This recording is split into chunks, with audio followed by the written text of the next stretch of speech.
Oke, sekarang saya mau ke Pak Andi dulu. Kalau tadi saya tanya ke Pak Jatmiko kenapa memilih benihbaik.com, dari Pak Andi sendiri bagaimana nih benihbaik.com melihat peran penting perusahaan, apalagi perusahaan besar seperti PT PN 4 Papko ini dalam mencapai tujuan pembangunan yang berkelanjutan nanti, Pak? Iya, bayangkan. Tapi sebelum itu saya hendak berterima kasih pada yang membuat grafik ini, banner kita ini, karena saya disandingkan dengan Prisi ya. Asik. Terima kasih, dan saya lihat ada 3 laki-laki yang cemburu sekali. Itu saya tadi protes dari awal Pak, Iya, ini iya. poster gimana sih? Iya. Coba kasih SP1 yang bikin ini. Kenapa Pak Dirut nggak di sini gitu ya. Jadi terima kasih, itu udah bener itu. Saya kasih kesempatan untuk melihat 3 pria yang cemburu itu, silakan. Saya menikmati betul gitu ya. Wajah-wajah yang kelihatan, senyumnya udah senyum kecut itu. Iya, yang paling depan apalagi ini. Ya, terima kasih untuk itu. Jadi begini, saya yang jurnalis saja, yang relatif ya pekerjaannya membaca ya, riset dan lain-lain. Itu kemudian di alam bawah sadar dan mindset saya memang sawit itu merusak, sawit itu merugikan ya.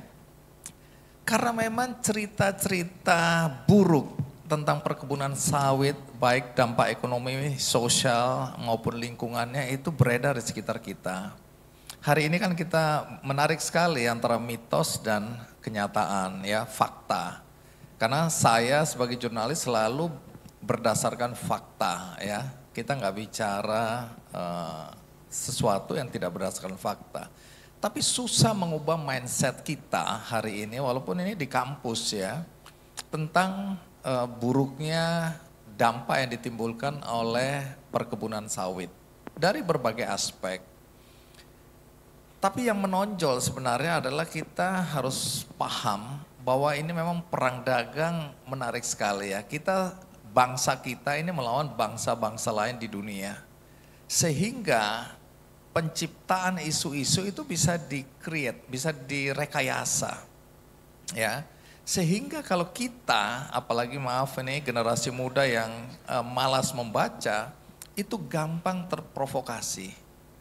Tapi yang paling menonjol memang konflik sosial yang muncul ketika pembukaan lahan, ya, pengelolaan lahan.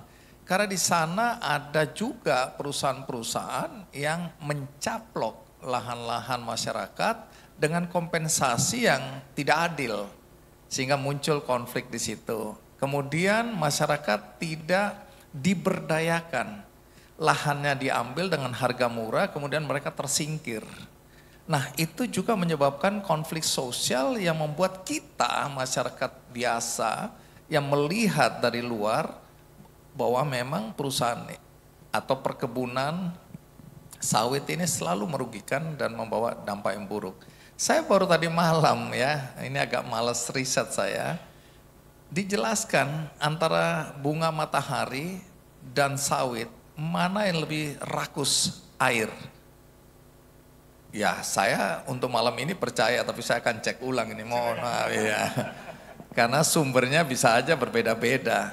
Tapi saya baru tahu ternyata bunga matahari yang kita anggap, dan itu banyak sekarang perkebunan bunga matahari karena minyaknya diambil dan macam-macam. Di Bali saya diperkenalkan juga hamparan bunga matahari yang ditanam oleh masyarakat hari ini. Dan saya baru tahu bahwa itu mengkonsumsi air melebihi sawit. Ya, karena isunya kan soal penyerapan air. Kemudian tadi ya, kalau di PT PN 4 misalnya 60 juta ton ya emisi karbon yang diserap dengan 2 juta yang dilepaskan, itu menurut saya angka yang menarik. Lagi-lagi saya tidak dihadapkan pada waktu yang cukup untuk melakukan riset. Tapi teman-teman yang hadir di sini sebagian mahasiswa ya, sebagian juga mungkin dosen atau teman-teman yang peduli pada lingkungan, coba kita cek ulang ya. Karena benihbaik.com, mungkin sebagian dari teman-teman tidak tahu ini apa. Ini saya dirikan bersama 2 teman, kami bertiga 4 tahun yang lalu. Jadi kalau teman-teman nonton acara Ki Candy, wah kisah-kisahnya inspiratif misalnya. Dan paling banyak saya bicara mengenai lingkungan, pahlawan-pahlawan lingkungan. Orang-orang yang mulai menanam satu pohon, 2 pohon, 3 pohon dan kemudian menjadi hutan. Itu sering sekali. Atau mereka yang berjuang untuk membuat sungai itu bersih. Karena di Gresik saya baru tahu gara-gara pencemaran lingkungan yang parah di Gresik ini, maka biota laut diantaranya ikan-ikan yang tadinya jenis kelaminnya cuma laki dan perempuan, tiba-tiba ada yang jenis kelaminnya nggak jelas, ya. Saya bilang, oh ada juga ya ternyata ikan. Ini nggak ada kaitan dengan LGBT teman-teman. Tapi itu fakta yang ditemukan, artinya sesuatu yang tidak pernah kita bayangkan terjadi. Ya, karena ada perubahan iklim, ya, ada kerusakan alam dan macam-macam. Ya, kemudian ada hewan-hewan yang mandul dan tidak bisa kemudian berkembang biak dan mereka punah. Padahal itu dibutuhkan dalam ekosistem kita. Nah, kembali ke pokok persoalan kita tadi, ya, ketika bicara mengenai konflik. 4 tahun yang lalu saya sudah bersama teman-teman, kita bilang kita bergerak di 3 pilar. Sebenarnya ini berkaitan juga dengan keinginan dari Menteri BUMN waktu ketemu kami. Dia bilang bisa enggak kami ini mendukung program pemerintah yaitu 3 pilar. Pilar pertama pendidikan, ya. Pilar kedua mengenai lingkungan, pilar ketiga UMKM. Dan tempat ini menjadi tepat ketika kita pertama kali kick off program kerjasama ini karena sebenarnya disinilah kalau teman-teman mengubah mindset tentang pentingnya menjaga lingkungan, maka sebenarnya ini bisa meluas ke masyarakat. Tadi Pak Rektor menarik, dia bilang kalau kita nggak bisa mengubah sesuatu yang besar di luar kontrol kita bisa mengubah apa yang ada di dalam diri kita, yang ada dalam kontrol kita.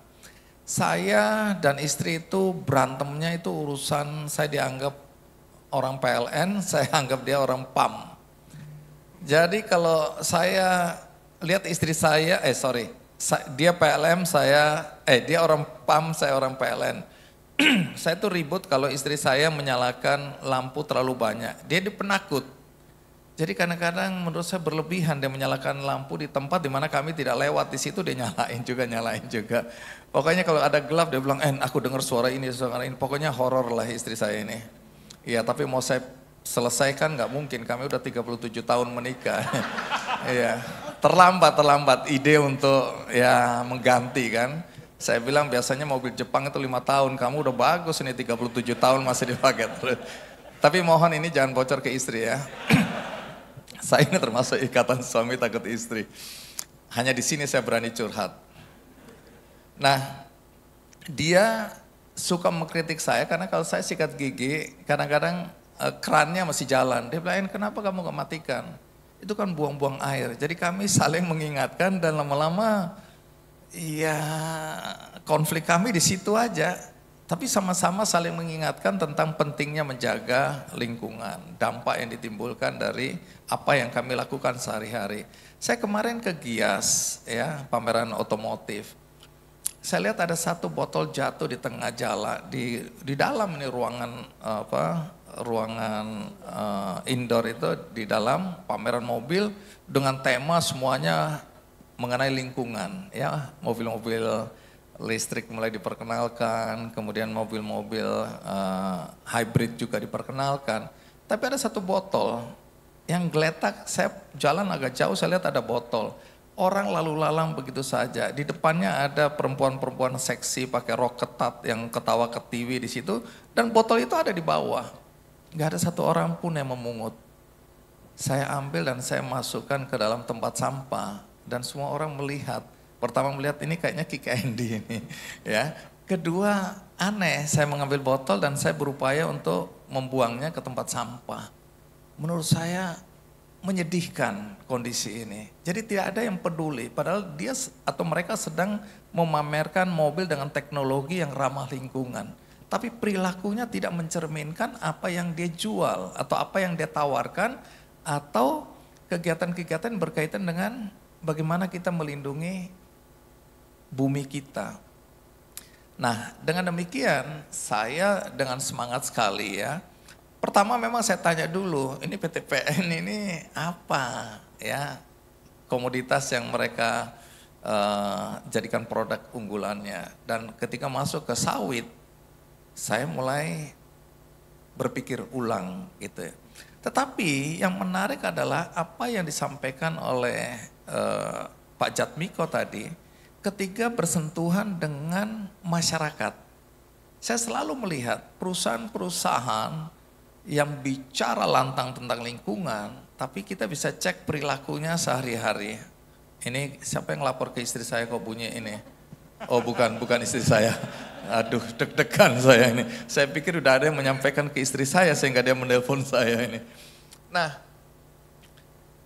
saya coba pelajari PTPN 4 ini.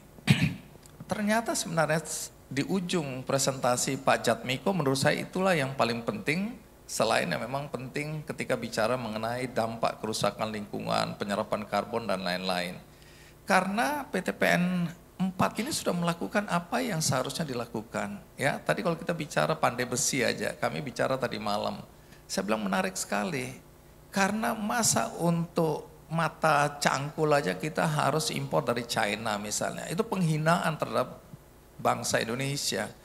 Kita bisa membuatnya mungkin harga lebih murah. Saya kadang-kadang bingung, produk-produk dari China kenapa bisa jadi lebih murah? Oh, karena tenaga kerjanya lebih murah, karena masif produksinya dan lain-lain. Insentif dari pemerintah dan seterusnya. Nah, tapi untuk hal-hal yang, saya ini orang teknik, saya ini lulusan STM, jurusan mesin teman-teman. Jadi urusan yang pandai besi tadi mengganggu pikiran saya. Produk-produk dalam teknologi terapan yang kita bisa lakukan, kita harus import mengganggu saya. Nah sehingga apa yang dilakukan oleh PTPN 4 itu sudah benar. Bagaimana seluruh kebutuhan ya peralatan yang mungkin bisa diproduksi oleh masyarakat harusnya diberikan kepada masyarakat. Oh masyarakatnya belum bisa, ya pelatihan dilakukan. Oh masyarakat nggak punya modal, dikasih modal untuk mereka bekerja. Itu sebenarnya tanggung jawab moral ya yang harus dilakukan oleh perusahaan-perusahaan berkaitan dengan apa peran mereka di dalam masyarakat. Terus nanti kan pertanyaannya, lalu kami atau kita yang hadir di sini bisa apa? Sebagian teman-teman yang dilibatkan di sini adalah karyawan PTPN 4, itu sudah benar. Jadi banyak sekali perusahaan yang memberikan CSR tapi hanya memberikan uangnya, dananya, donasinya tanpa melibatkan perusahaannya atau karyawannya. Menurut saya itu sudah bagus. Tapi masih kurang keren. Yang keren adalah melibatkan masyarakat, karyawannya untuk melakukan aktivitas yang berkaitan dengan apakah itu ESG, SDGs, apakah itu tanggung jawab lingkungan dan seterusnya. Nah kemudian mahasiswa, saya nggak tahu ada berapa banyak mahasiswa yang ada di sini, boleh angkat tangan? Oke. Kelihatannya bahagia karena hari ini nggak kuliah begitu ya. Oke, dosen. Berapa banyak dosen? Oh nggak ada dosen di sini, hebat kali. Oke, kalau karyawan PTPN 4 boleh angkat tangan? Ya cukup banyak. Dan selebihnya lain-lain ya. Nah peran kita teman-teman, kadang-kadang kita ingin berbuat sesuatu yang besar dalam hidup kita. Tapi kita tidak pernah memulai karena terlalu besar apa yang kita ingin buat itu. Wah aku cuma begini, aku cuma mahasiswa, aku nggak punya uang, nggak punya ini, aku gini dan seterusnya. Wah aku karyawan, aku sibuk, aku nggak punya kemampuan dan seterusnya. Akhirnya kita tidak berbuat apa-apa dalam hidup kita. Jadi coba mulai pikirkan hal yang kecil yang bisa kita lakukan. Pertama ya tentu tadi, tidak buang sampah sembarangan ya. Kadang-kadang kita juga frustrasi. Di rumah kita udah pisahkan antara botol-botol ya plastik dengan sampah-sampah organik. Begitu kita lihat diangkut sama mobil sampah ditumpuk jadi satu lagi. Sia-sia pekerjaan kita yang kita udah bangga kita melakukan hal yang benar dalam hidup kita, memilah-milah sampah, ternyata di tempat pembuangan akhir dicampur aduk juga. Tapi apakah kemudian kita menyerah? Tidak, kita bisa banyak melakukan. Misalnya kalau saya di rumah, saya udah betul-betul suruh kumpulkan, kita nggak buang atau diambil oleh petugas sampah. Kami membawa sendiri ke sentra-sentra bank-bank sampah di dekat kami ya. Kalau enggak ada pengepul ibu-ibu yang selalu ambil pada hari dan waktu yang sama. Kita siapkan buat dia ambil, dia bawa, dan seterusnya. Jadi tergantung kita sebenarnya, kita melakukan hal kecil dalam hidup kita untuk melindungi lingkungan, bisa atau tidak, mau atau tidak. Ada satu cerita ya, seorang bapak di kompleks perumahan, bapak-bapak ini, dia setiap kali berangkat kerja dia lihat ada tanah kosong yang makin lama makin banyak sampah. Jadi satu orang membuang satu kantong plastik di sebuah tempat lapang atau di sebuah area, besoknya pasti ada 2, ada 3, ada 4. Karena orang-orang kemudian, oh itu boleh buang sampah di situ, jadi dia numpang buang sampah dan tahu-tahu sampah itu sudah menggunung. Tanpa satu orang pun mau untuk membersihkannya. Nah, bapak ini setelah melihat, loh kok lama-lama timbunan sampah itu menggunung. Dia mulai melakukan kegiatan membersihkan tempat sampah. Dia dengan setia pada hari libur dia ambil. Bagi sebagian orang yang lewat, jadi bahan tertawaan, itu bapak hebat juga, tapi kita ketawain apa yang dia lakukan. Kemudian anaknya kadang nggak enak bapaknya sendirian, anaknya membantu, bapaknya mengemas itu, diplastikin ya, dia beli, terus dia buang ke tempat pembuangan sampah utama di dekat kompleks. Tapi apa yang terjadi? Dari satu orang melakukan hal baik, tiba-tiba semua orang ikut bekerja sana dan kemudian itu dibersihkan dan dilarang untuk membuang. Dari situ mulai lahir kesadaran untuk membuang sampah dan diorganisasi oleh RT atau RW di kompleks itu. Jadi perbuatan baik yang kecil itu bisa diikuti oleh perbuatan baik orang-orang. Itu bisa nular kebaikan itu. Nah, itu peran kita, nggak ada ongkos di situ asal ada kemauan. Kemudian tadi kami bicara, kan pilar benih baik itu ada pendidikan, ada lingkungan, UMKM. Nah, semua ini ada pada PTPN 4. Jadi saya bilang, ayo kita kerjasama, sama kita tujuannya. Saya ini di usia 60 tahun, itu hampir 5 tahun yang lalu, saya udah bilang saya mau pensiun. Saya mau istirahat. Di balik Kick Andy Bapak Ibu sekalian, itu ada banyak kegiatan sosial kami, ada operasi katarak. Saya ini ketua Komite Mata Nasional. Kemudian ada bibir sumbing, ada pembagian sepatu untuk anak-anak miskin di seluruh Indonesia. Ada bagi-bagi buku untuk perpustakaan-perpustakaan miskin di luar sana.